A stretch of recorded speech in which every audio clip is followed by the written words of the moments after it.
नमस्कार, आपके साथ मैं हूं दीपिका। क्या विवियन डी सेना ने चूम को पटक दिया?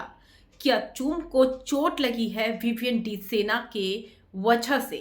टिकट टू फिनाले का टास्क चल रहा है दो दावेदारों के बीच में।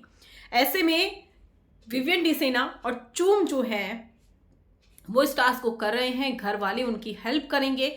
लेकिन उसी टास्क में कुछ ऐसा हुआ कि लोगों ने सोशल मीडिया पर विवियन डी सेना को लताड़ लगानी शुरू कर दी। अब जब इतना बवाल होना ही था, आपको पता है कि टास्क कैसा भी आ सकता है, तो आपने चूम को दावेदार बनने क्यों दिया? यहां पर करण पर बहुत बड़ा सवाल खड़ा होता है। विवियन डी सेना खुद के लिए खेल रहे थे, खुद के लिए अंडे जमा किए और वो बन गए टिकट टू फिनाले के दावेदार। वहां पर ईशा ने जरूर कुछ पॉइंट उठाए, लेकिन वो बिल्कुल भी वैलिड नहीं थे। लेकिन करणवीर मेहरा ने खुद के लिए नहीं खेला। ये उनका ओवर कॉन्फिडेंस है कि मैं तो भैया फिनाले में पहुंच रहा हूं, मैं तो चूम के लिए खेलूंगा, चूम को फिनाले तक लेकर जाऊंगा। अब चूम कर फिनाले में जाने का मतलब क्या है कि ईशा को बाहर करना। और ईशा पहले ही रजत से बोल चुकी थी किचन एरिया में, कुछ भी हो जाए विवियन के लिए खेलना, क्योंकि ईशा जानती है कि विवियन फिनाले में जा रहा है और अगर चूम चली गई तो उसका पत्ता कट सकता है, क्योंकि एक साथ इतनी फीमेल नहीं जा सकती है, क्योंकि मेल दावेदार भी काफी सारे हैं। अब ऐसे में रजत सपोर्ट करने लगे विवियन को, लेकिन उसी दौरान उस टास्क में कुछ ऐसा हुआ जिसमें चूम गिर गई। दरअसल चूम ने भी कई सारी गलतियां करी। यहां पर करणवीर मेहरा विवियन से ये कह रहे थे कि देख लो, ये है डी सेना की असलियत, अगर हिम्मत थी तो मेरे साथ खेलता।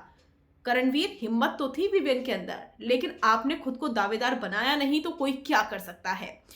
चूम बहुत एग्रेसिव है, हर टास्क में एग्रेसिव रहती है। चाहत के साथ टी वाले टास्क में क्या किया था वो सबको मालूम है। चाहत को परेशान कर दिया था चूम ने।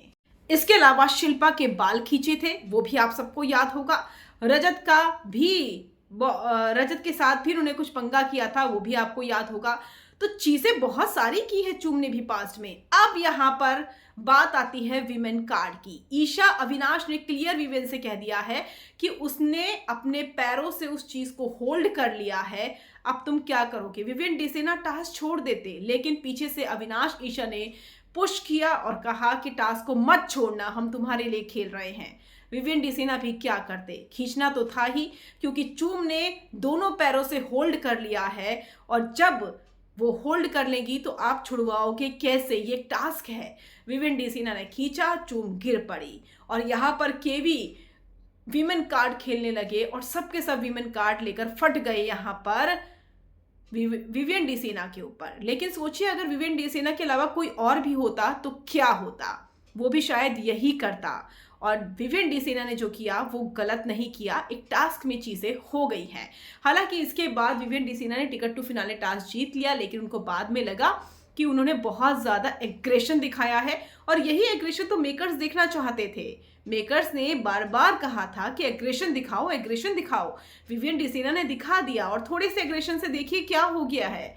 अगर विवियन डी सेना पूरे सीजन में एग्रेशन दिखा देते तो अच्छो अच्छो की बोलती बंद हो जाती। जो करणवीर आज इतना चिल्ला रहे थे तो शायद इतना बोल भी नहीं पाते।